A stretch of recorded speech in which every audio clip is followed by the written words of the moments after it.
নমস্কার, আমার নাম ডক্টর সৌরভ। আর আজকে আমি আপনাদেরকে দেখাতে চলেছি রাশিয়ার একটি শহর, যেটির নাম হচ্ছে ওরেনবার্গ। আমরা এখন হোস্টেল থেকে বেরিয়ে পড়েছি। হোস্টেলের সিকিউরিটি ক্লিয়ারেন্স করেই বেরোতে হয়।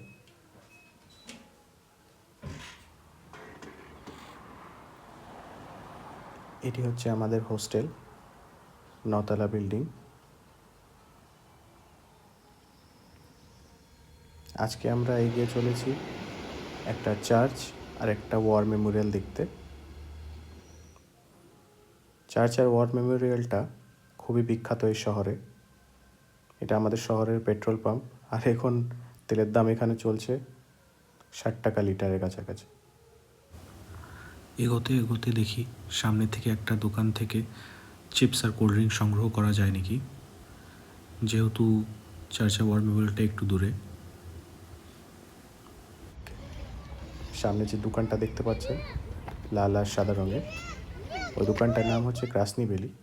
দোকানটা খুবই বিখ্যাত, কেন কি ওখানে খুব সস্তা দামেই চিপস, কোল্ড ড্রিঙ্কস, অ্যালকোহল এগুলো পাওয়া যায়।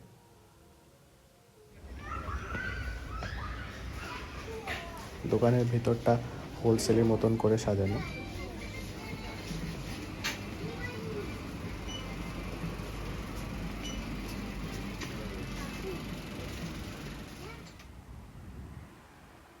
হাঁটতে হাঁটতে চলে এসেছি আমাদের শহরের একটি মলের সামনে।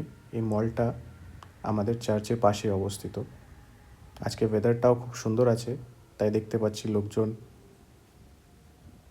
বসে আছে বেঞ্চে।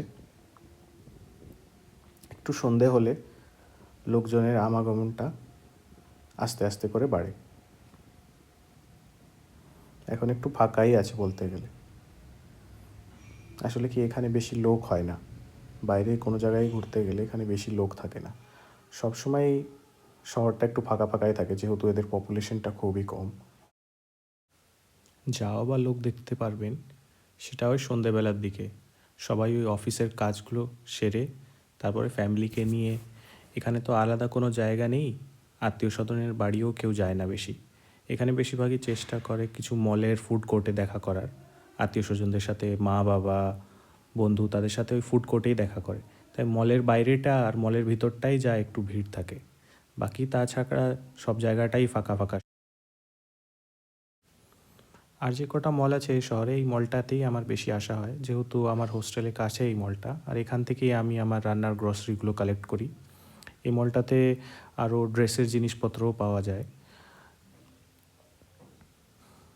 আর একটু এগোলেই আমাদের চার্চটা চলে আসবে। এই হচ্ছে আমাদের শহরের ফেমাস চার্চ। এই চার্চটাকে আমরা গোল্ডেন চার্চ বলে থাকি, যেহেতু এর গম্বুজটা গোল্ডেন কালারের। আমাদের এই পুরো শহরটায় এই চার্চটাই সব থেকে ফেমাস আর সব থেকেই বড়। আজকে যা ওয়েদার হয়েছে তার মাঝখানে চার্চটা খুবই সুন্দর লাগছে দেখতে। ক্যামেরা অত জাস্টিফাই করছে না, কিন্তু আসলে দেখতে খুবই সুন্দর লাগছে। আজকের ওয়েদারটায় বেশি রোদও নেই আর বাদলও করে আছে, আর চারিদিকটায় গ্রিনারি খুবই সুন্দর লাগছে দেখতে আজকের ওয়েদারে। এখানের একটা বিশেষত্ব হচ্ছে এদের যে কোনো মনুমেন্ট বা যে কোনো সরকারি জিনিস হোক, এরা খুবই সুন্দর করে মেনটেন করে সেই জিনিসটাকে। আপনারা দেখতে পাচ্ছেন যে চার্চটার চারিপাশে খুবই সুন্দর করে একটা গার্ডেন বানানো হয়েছে, আর সেটাকে রেগুলারলি মেনটেন করা হয়। এই চার্চের পাশেই লোক রাখা আছে যারা এগুলো মেনটেন করে, যার ভিতরে ফাদার, সিস্টার আর বিভিন্ন কর্মচারী আছে। চার্চটার চারিপাশেই পুরো গার্ডেন বানানো, আর চারিদিকে সবার বসার ব্যবস্থা করা আছে। সন্ধেবেলা অফিস থেকে ফেরার পথে সবাই চেষ্টা করে যে একবার চার্চ হয়ে যাক। এখানে চার্চের পাশে আপনার বিভিন্ন বিল্ডিং দেখতে পাচ্ছেন ছোট ছোট, যেগুলো চার্চের মতনই দেখতে। আসলে এগুলো চার্চের একটা পার্ট। এর মধ্যে বিভিন্ন কোয়ার্টার্স আছে ফাদার, সিস্টার আর কর্মচারীদের জন্যে। আর তারপরে এগুলো চার্চের মধ্যে বলতে গেলে একটা ছোট একটা চার্চের একটা অংশ। ওখানে সামনে যে হোয়াইট চার্চটা দেখতে পাচ্ছেন, ওখান থেকে সবাই হোলি ওয়াটার কালেক্ট করে, যদি বাড়িতে কেউ নিয়ে যেতে চায় হোলি ওয়াটার তার পারপাসের জন্য। এখানে আসলে মনে হয় যেন এখানে বসেই থাকি। এত সুন্দর করে গার্ডেনটা মেনটেন করা যে মানে আর কোনো আওয়াজ নেই, চারিপাশে শান্তি, খুবই সুন্দর একটা মনোরম পরিবেশ। আর কেউ বদার করে না। আপনি নিজের মতন আসুন, চুপচাপ বসে থাকুন, কিছুদের বই পড়তে পারেন, আশেপাশে গ্রিনারির সাথে ফটো তুলতে পারেন, তারপর নিজের সময় করে চলে যেতে পারেন। কেউ আপনাকে কিছু বলবে না যে কেন এখানে বসে আছেন, আপনি কেন এসেছেন। চার্চে কিছু রেনোভেশনের কাজও চলছে এই পাশটাতে, তার জন্য যাওয়া যাবে না। এই যে যেরকম আপনি দেখতে পাচ্ছেন একটা বসার জায়গা বানানো আছে, পিছনে গোলাপের গার্ডেন বানিয়েছে, এরা খুব সুন্দর করে মেনটেন করেছে জিনিসটাকে। এটা হচ্ছে একটা কোয়ার্টার চার্চের কর্মচারীদের জন্যে। তার পাশেই হচ্ছে আমাদের সামনে একটা পার্কিংয়ের এরিয়া বানানো আছে চার্চের। যদি কেউ ফিউনারাল প্রসেশন থাকে তাহলে ওখানে গাড়িগুলো পার্ক করে তারপর চার্চের ফিউনারাল প্রসেশনসগুলো হতে পারে। এখনই আমি আপনাদেরকে দেখাবো সেই জিনিসটা। গার্ডেনগুলোতে অ্যাকচুয়ালি এরা যে গ্রাসটা ব্যবহার করে, লনের গ্রাস, কন্টিনিউয়াস মেনটেন করতে হয় জিনিসটাকে। এরা কোনো জিনিসেই নিজের যে কাজটা থাকে সেটায় কোনো দিন ফাঁকি দেয় না। নিজের যখন যে জিনিসটা করা উচিত সরকারি রূপে সেই জিনিসটাকে প্রপারলি অ্যাডিকুয়েট টাইমে কমপ্লিট করে দেয়, নেগলেক্ট করে না কোনো জিনিসটাকে এরা। আমার বিভিন্ন সময় আমি এসে এখানে বসে থাকি, যখন আমার মনটা ততটা ভালো থাকে না বা অনেক স্ট্রেস থাকে কাজের থেকে, তখন আমি এসে এই চার্চটায় বসে থাকি। আপনাদের একটা জিনিস বলতে চাই, আপনারা লক্ষ্য করে দেখুন গম্বুজটার উপরে যে ক্রসটা বানানো আছে চার্চের উপরে, এটা কিন্তু আমাদের ইন্ডিয়ার ক্রস থেকে একটু আলাদা। কেন কি, এদের যে রিলিজনটা আছে, এদের হচ্ছে রাশিয়ান অর্থোডক্স ক্রিশ্চিয়ানিটি, একটু ডিফারেন্ট, যেটা আমেরিকায় ক্রিশ্চিয়ানিটি ফলো হয়। এরা 25শে ডিসেম্বরে ক্রিসমাস ডে মানায় না। আপনারা হয়তো অবাক হবেন, কেন কি এদের যে ক্রিসমাসটা হয় ওটা জানুয়ারির দিকে হয়। আমিও যখন এখানে প্রথম এসেছিলাম আমি ওই জিনিসটা থেকে অবাক হয়েছিলাম। তারপরে আমি জানতে পারলাম যে এদের ক্রিশ্চিয়ানিটিটা একটু আলাদা। সে তো মনটা এতটা ভালো হয়ে গেছে যে এখান থেকে যাওয়ার ইচ্ছা করছে না। আজকে ওয়েদারটাও খুব সুন্দর করেছে, রোদ নেই বেশি, মনে হচ্ছে এখানে বসেই থাকি। দেখি একটা বেঞ্চ খুঁজে পাইনি,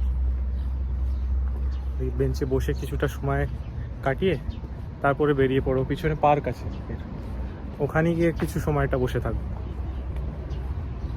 চলো, গোলাপের গাছের পাশেই একটা বেঞ্চ পেয়েছি, ওখানে কিছুটা সময় বসে থাকি। হাঁটতে হাঁটতে চলে এসেছি আমরা একটি ওয়ার মেমোরিয়ালের কাছে।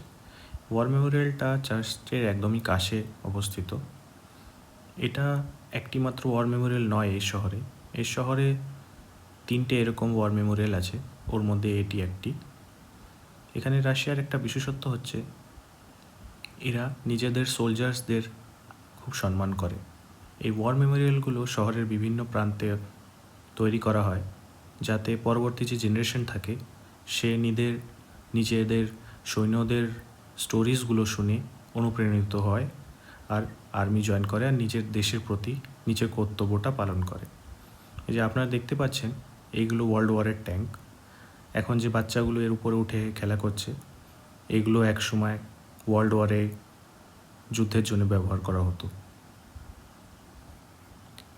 সামনে যে স্তম্ভটি আপনি দেখতে পাচ্ছেন সেটা ফ্রেন্ডশিপকে সিম্বলাইজ করে, যেটা অ্যালাইড ফোর্সেসরা দেখিয়েছিল ওয়ার্ল্ড ওয়ারের সময়। এটি একটা স্ট্যাচু একটা মিলিটারি জেনারেলের। সামনের এই হোয়াইট কালারের স্টোনগুলোতে অ্যাকচুয়ালি লেখা আছে বিভিন্ন দেশের নাম, যে দেশে বিভিন্ন ওয়ারে রাশিয়া পার্টিসিপেট করেছিল। অ্যাকচুয়ালি সোভিয়েত ইউনিয়ন পার্টিসিপেট করেছিল সেই সময়, যেরকম এটাই লেখা আছে, ভিয়েতনাম লেখা আছে, সিরিয়া লেখা আছে, এগুলো বেঙ্গারিয়া লেখা আছে। এগুলো হচ্ছে বাংলাদেশ লেখা আছে এইটিতে। এটা 1972-1973-তে বাংলাদেশে যে যুদ্ধ হয়েছিল সেটায় পার্টিসিপেট করেছিল রাশিয়ান ফোর্সেস। সেটির স্বরূপ এটা এখানে একটা যে শহীদ মিনার থেকে চার্চের ভিউটা খুবই সুন্দর লাগছে দেখতে। এবার যাই পার্কের দিকে। শহীদ মেমোরিয়ালটা ঘোরা হয়ে গেল।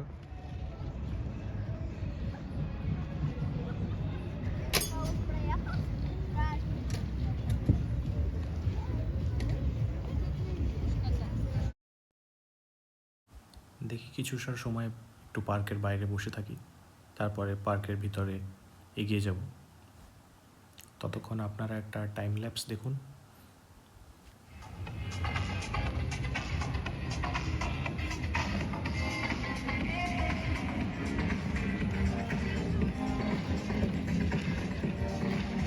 পার্কটা সন্ধ্যেবেলা খুবই সুন্দর লাগে দেখতে।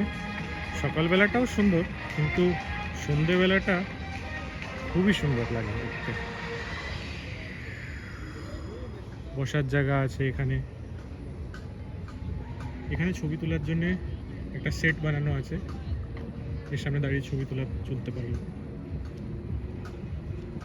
মাঝখানে একটা গোল করে বসার মতন জায়গা বানিয়ে দিয়েছে। এখানে সেই অনেকগুলো বিভিন্ন রকমের রাইডস আছে, থিম আছে সামনে। আর সব থেকে মেন যে আকর্ষণটা পুরো পার্কটার, সেটা হচ্ছে এই বড় নাগরদোলা।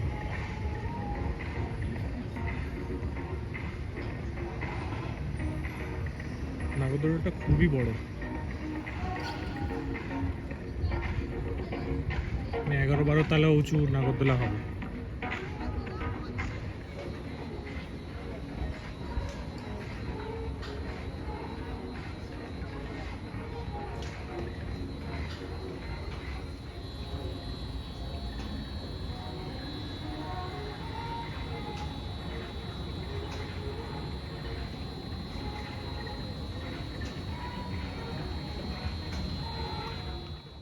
দেখি একবার এই দিকটা থেকে ঘুরে যাই।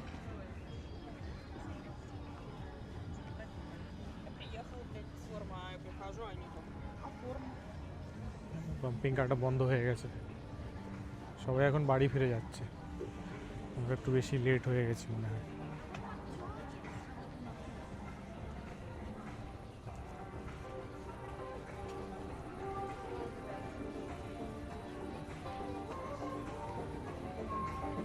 এখানে VR হেডসেট আলা গেমও আছে।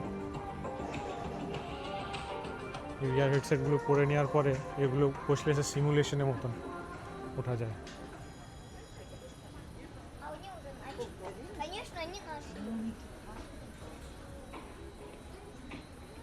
এই দেখুন, স্কেরি হাউসও আছে এখানে।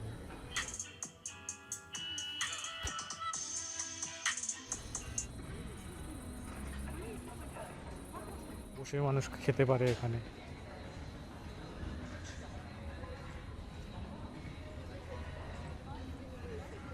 যেরকম এই দোকানটা হচ্ছে লেখা রয়েছে চিজ বার্গার।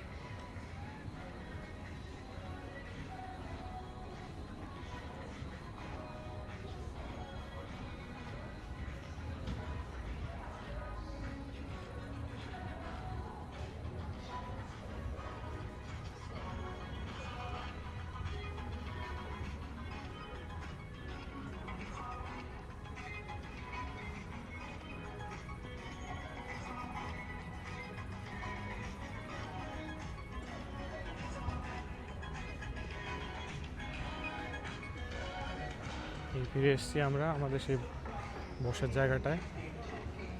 এখন বাড়ি যাওয়ার সময় হয়ে গেছে।